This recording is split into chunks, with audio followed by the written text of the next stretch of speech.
And hello, everybody. Today we are talking about the key numbers with social media marketing. What matters? What numbers should you be looking for when you are creating ads? And if you have an agency that's doing your Facebook and Instagram posting and marketing, what numbers in their reports should you be looking for? And I am with my lovely business partner, Heather. Hello.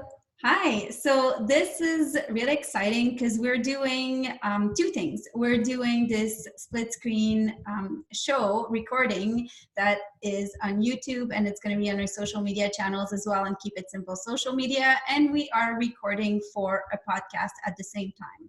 If you are listening to this on a podcast, you can visit our YouTube channel at Keep It Simple social media, and you'll be able to see the interview on video on your screen, as well as our slide deck. On the comments of this podcast, I will put the links to the slide deck and to the episode on YouTube. So we are going to move on right into our slides, and we'll share my screen so that we can see our presentation. So our key numbers, and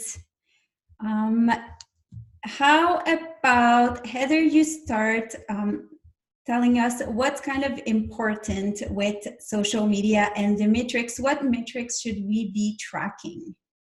Well, it's kind of important that you understand how your social media is working, especially if someone else is doing it for you. So a lot of times people say, well, I'm really not interested in the metrics, but if you don't follow how your social media is working for the people that are seeing your posts, then basically you don't know to fix something that's broken. So the definition of insanity is continuing to do the same thing over and over and expecting a different result.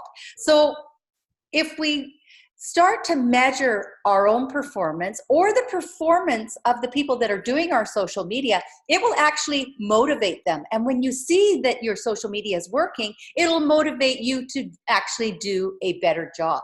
We always tell you that you want to be aware of vanity goals, and vanity goals are really going after a lot of likes and a lot of engagement, and forgetting that there's other goals such as driving traffic to your website, or getting people to fill in your lead forms, or getting people to watch your videos for a longer length of time are other really important metrics to watch. As well as there's a big human factor. This is Facebook. It's about friends and family. So you have to have a human factor to your social media.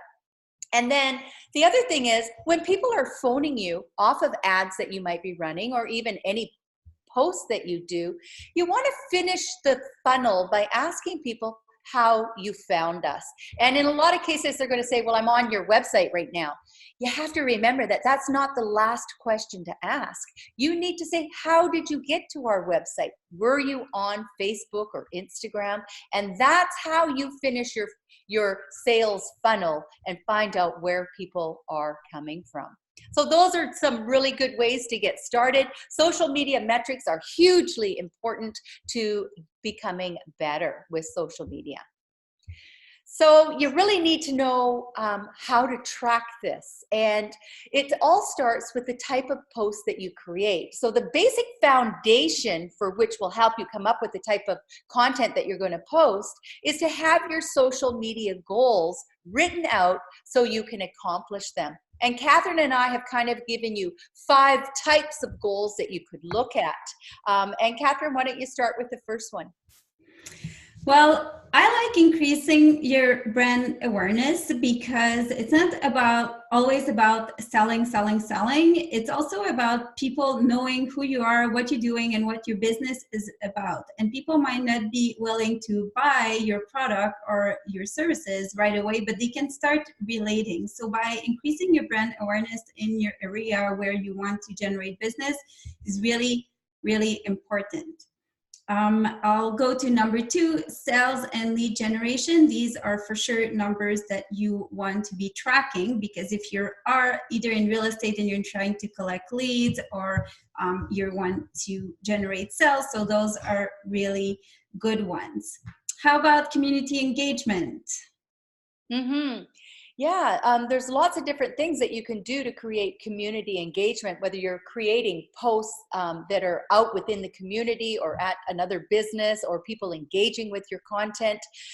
It just helps you become the professional in whatever business you are when you can either cross-pollinate with other business pages, or if it's in person and you take some pictures and you add them to your social media and you tag those businesses. So that starts to create community engagement on your social media.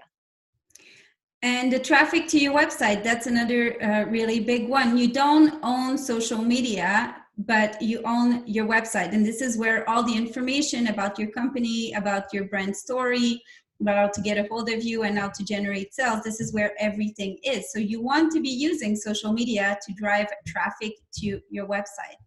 So this is the foundation that helps you come up with some content to create. But how are you going to track these goals? And these are questions that you might want to ask the social media agency that's doing your marketing, or ask people in your team. So how are you going to track becoming known in the community? Well, you can decide to start doing videos and then asking your team that whenever you do brand awareness, that you do a video that you want to be tracking the results in those videos.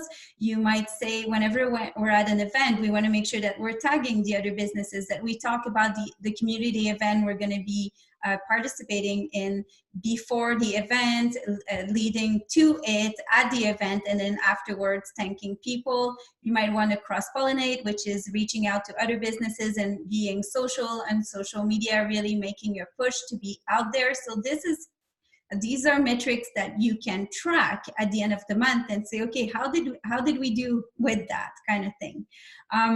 The other way to track results is for leads is when forms are being completed. So that's something that you can track in Google with Google Analytics, and it's also something that you can track with Facebook Pixels. And we're going to talk about that a little bit more after. Now, how about being publicly recognized? How does that go? Well, Catherine, you're a good one at this one. So Catherine was shooting videos, and she wasn't really sure if they were working for her. And what happened was she was out in Whistler, out on the street, and a man walked up to her and said, "Hey, I recognize you from TV." And even though Catherine said, "I've never been on television," he recognized her from the videos that she was doing and placing on social media. And that helps people to recognize you. People will start to think that they know you because they are seeing you on videos out and about in the public arenas where you live and where you do your business. Yes. Okay, now my screen is going all over. I see that. So let's talk a little bit about tracking traffic to your website. There you go. Catherine and I do this through looking at our Insights tab, which is on your dashboard above your cover image, but we really use Bitly, number 5, bitly.com, because Bitly does a lot more analytics and tells us more information, and it shows us that we are completing our goals, which is driving traffic off of social media to the website for our clients. And here's an example of how Bitly tells you the days of which days of the month. It tracks everything in a monthly base. As well, it tells you if they came off of Facebook or another social media platform, or through email even. So it gives you some really nice information. You can customize your bit link, so it takes a big long URL. You put it into create, it makes it nice and small. You can take it a step further and you can customize that bit link, and then you can watch it on a monthly base to see if you are accomplishing your goals. And what you're looking at here on the left-hand side is an example of a few different pages or listings for a client, and shows you the number of clicks from social media to the website that was accomplished. And that's why we love Bitly, because it takes our monitoring, measuring a step further. So what are social media metrics, and what should you be tracking on them? Well, first of all, you have to have a heartbeat on your Facebook business page. A heartbeat is created through creating content that the consumer resonates with, that they enjoy getting. Showing you their engagement by lifting their hands and touching the keyboard, by sharing, liking, commenting on your content. And while we're certainly not Barack Obama, we can get lots of likes and comments on our content if we're actually speaking to the people that are on our page or that we're going to target in our ad. So we really need to create content that's relevant to them. And Catherine is showing us our Insights tab that we talked about earlier. And so you find that by clicking, if you don't see it on your dashboard, you click the More, it'll give you a drop-down menu and you will see the words Insight. And it will take you into what we like to call the back end of the analytics. And there's pages of analytics. But unless you're really someone that really needs to dive really deep into the analytics, the basic first page has enough information on it for you to understand if your social media is working or not. So we're looking in the circle at the post reach. It says 31,263 news feeds your content went through in that month, or that 28 days. And while that looks like a really big number and a number that's going to make someone really happy, it's absolutely not a number that means anything. Possibly your content went through 31 news feeds and maybe someone saw it. The metric that you really want to focus on here is your post engagement. Post engagement means the consumer stopped the thumb scrolling and they looked at that post and they did something. They clicked the link to go to your website. They either clicked like, they commented, or they even shared your content. And that is a beautiful number. Beside it is the video views, and there's over 12,000 video views on this business page. And while that sounds like a great number, the most important thing that you want to look at when you're looking at your videos is how long did the consumer watch your video? And 3 seconds is not a good metric to be following. You definitely want to get the 10 seconds or more in order to feel proud that the consumer has saw your video, or at least enough of it to have your name subliminally in their mind. So this is how you go into your metrics. Now, once you scroll down the page a little more, you will see all the posts that you have done on your business page. And all you have to do is click see more at the bottom to see more of those posts. And what are we looking for here? Well, you're looking at a donkey on the right-hand side, and that's a cute donkey. And the reason we have donkeys is because donkeys actually carry weight, so it still helps you to be found. But donkeys are content that you created that nobody has done anything with because it wasn't of interest to them, it didn't resonate, it wasn't relevant, any of those things, they didn't care. So we call those donkeys. And on the left-hand side, we have a beautiful unicorn. And unicorns are the posts where the consumer actually engages. And you have over closer to the right-hand side, on the other side of the yellow, you have metrics that are telling you if the consumer is engaging with your content.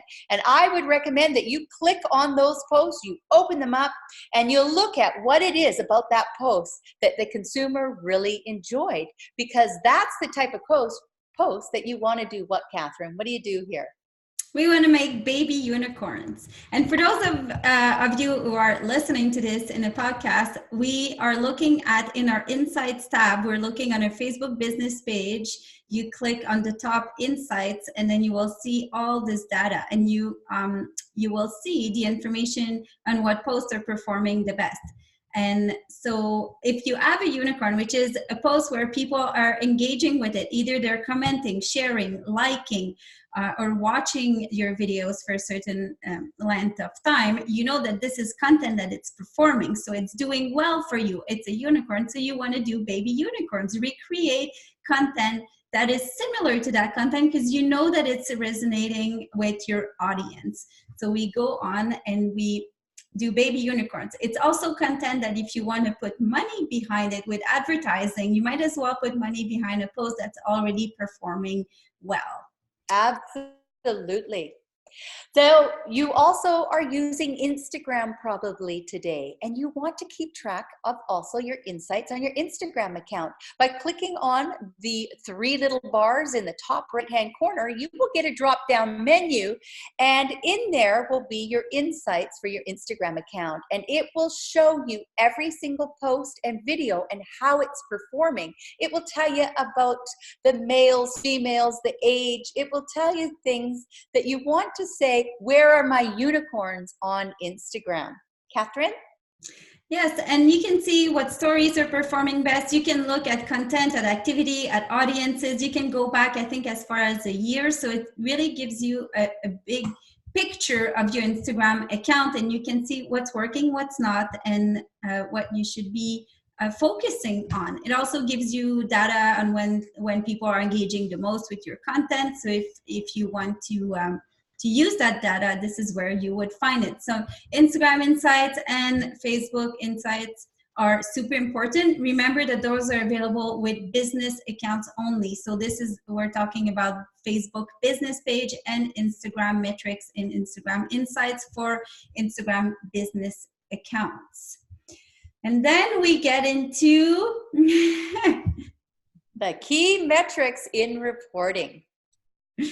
So this is where I get to be super nerdy, and I absolutely love it because I find that you can do all this marketing. If you don't know what's working, what's not, it's not really worth it because you cannot track the return on your investment. I like to see where my money and the money of our clients go.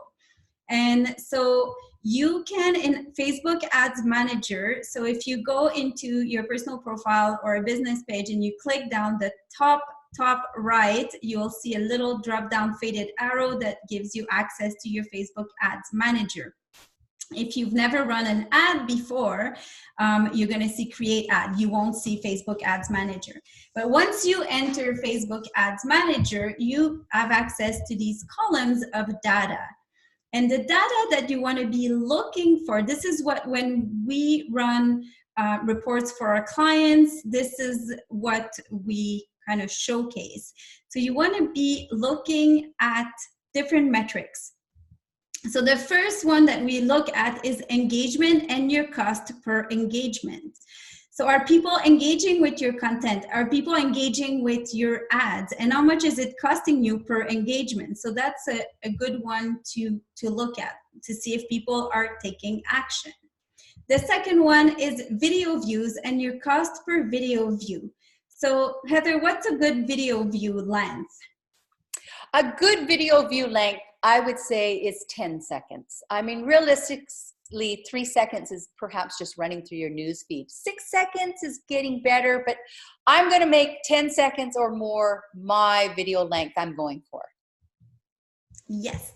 All right. So 10 seconds. So Facebook by default will show you the 3 seconds. We don't even pay attention to that. 10 seconds. And there's also now through play, which is 15 seconds or more. And that's like the bomb if you get people to watch your video for more than 15 seconds on Facebook or on Instagram, you're doing really well.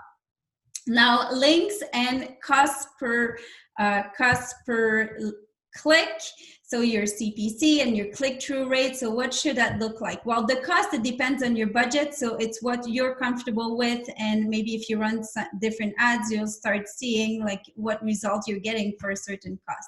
The click-through rate, we like to see in between 2 and 5%. We find that that's a decent number of people clicking on the link to go to your website from your ad.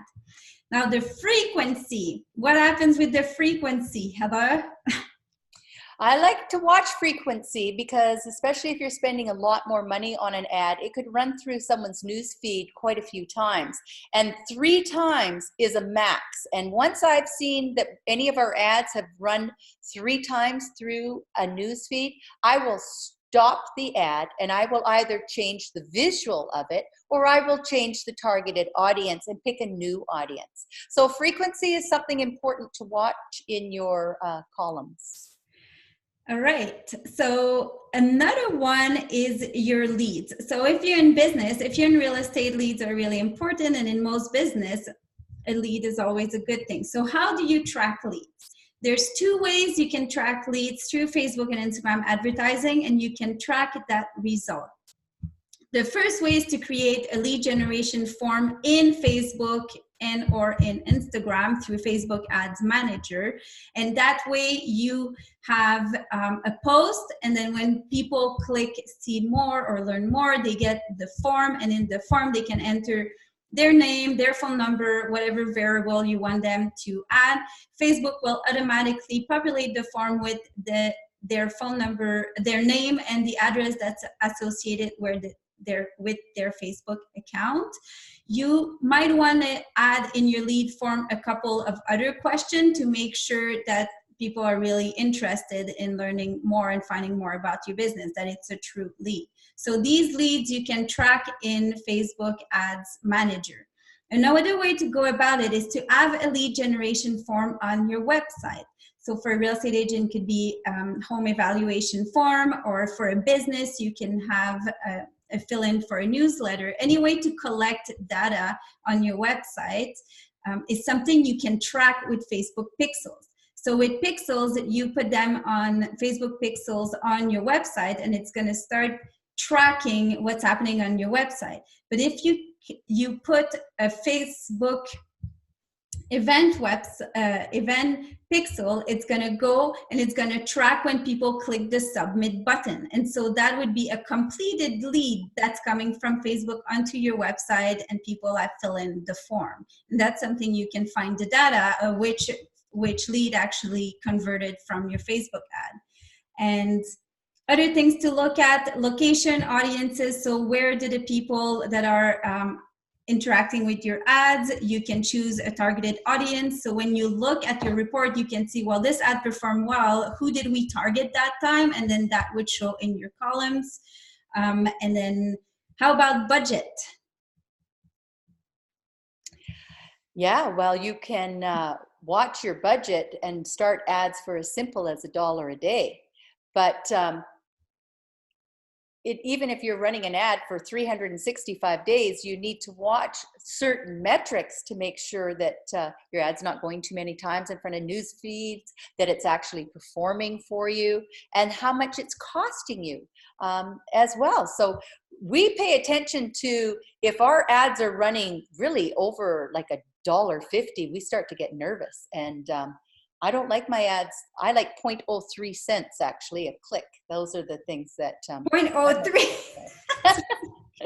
That's right, really low, really low. But yeah, there are some ads that you're going to run that just aren't sexy, that just aren't going to get any engagement, and those ads are going to cost you more money. In actual fact, lead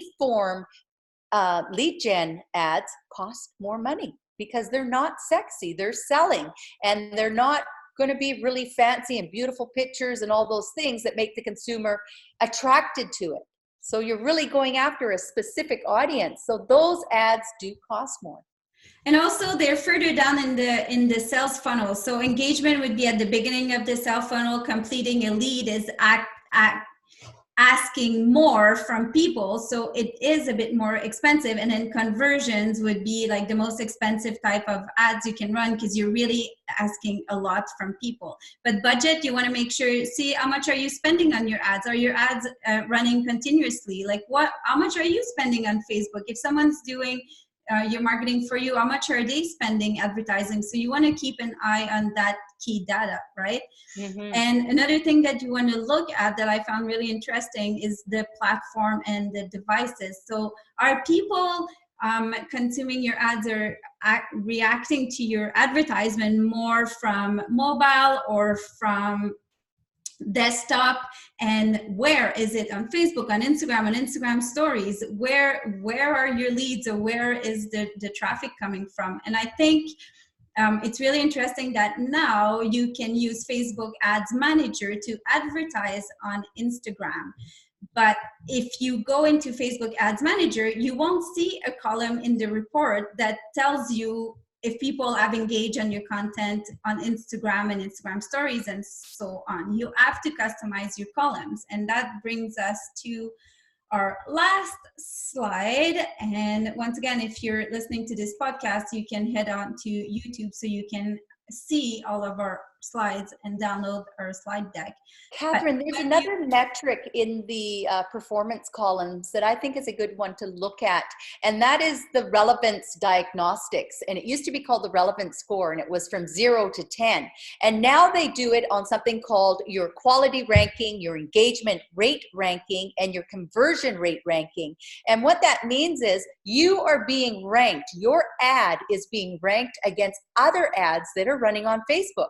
And they either say your ad is above average, average, or below average. And in fact, they're telling you if you've picked the right audience, if your visual is appealing for people, and if you have a below average ad running, stop it.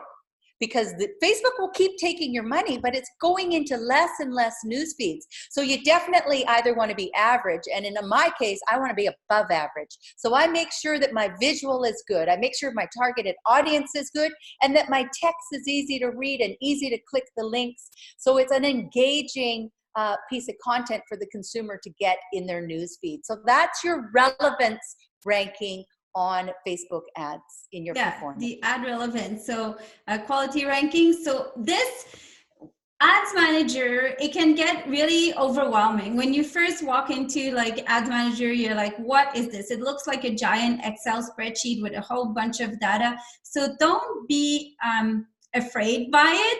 Look at the top right, you will see columns, and there's a little drop down arrow that says custom columns, and at the bottom it will give you the option to customize your columns. So look into that and pick up the columns that have metrics that matters to you, that you want to be tracking.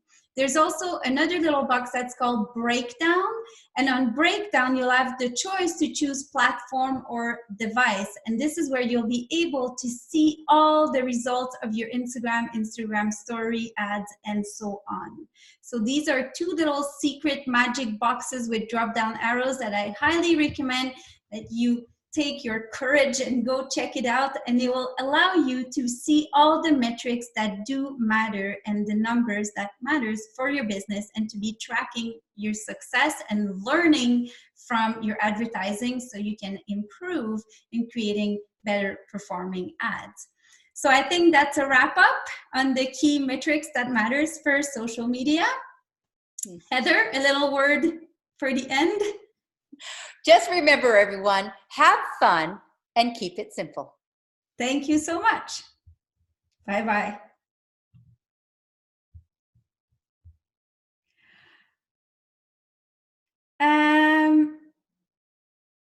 We're still recording. It's meeting. All right. If you want to find out more about Keep It Simple social media, you go to keepitsocialmedia.com, and we look forward to your comments and questions. Thank you so much. Bye-bye.